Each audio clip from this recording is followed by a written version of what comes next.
இலங்கை தொழிலாளர் காங்கிரசின் பொதுச் செயலாளரும் பாராளுமன்ற உறுப்பினருமான ஆறுமுகன் தொண்டமானின் 51வது பிறந்த தினம் இன்று கொண்டாடப்பட்டது. இலங்கை தொழிலாளர் காங்கிரசின் கொழும்பு அலுவலகத்தில் பிறந்தநாள் கொண்டாட்டங்கள் நடைபெற்றன. கொழும்பில் உள்ள இலங்கை தொழிலாளர் காங்கிரசின் அலுவலகத்தில் பாராளுமன்ற உறுப்பினர் ஆறுமுகம் தொண்டமானின் பிறந்த நாளை முன்னிட்டு சமய வழிபாடுகள் நடைபெற்றன.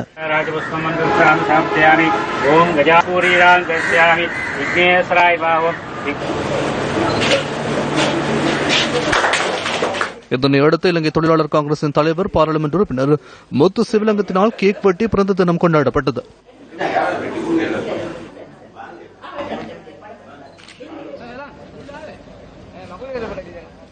இதேவேளை ஆறுமுகம் தொண்டமானின் 51வது பிறந்த நாளை முன்னிட்டு கொட்டக்கலையிலும் இன்று நிகழ்வு நடைபெற்றது. இதன்போது விளையாட்டு உபகரணங்களும் பகிர்ந்தளிக்கப்பட்டன. இந்நிகழ்வில் பெருந்திரளான மக்கள் கலந்து கொண்டிருந்தனர்.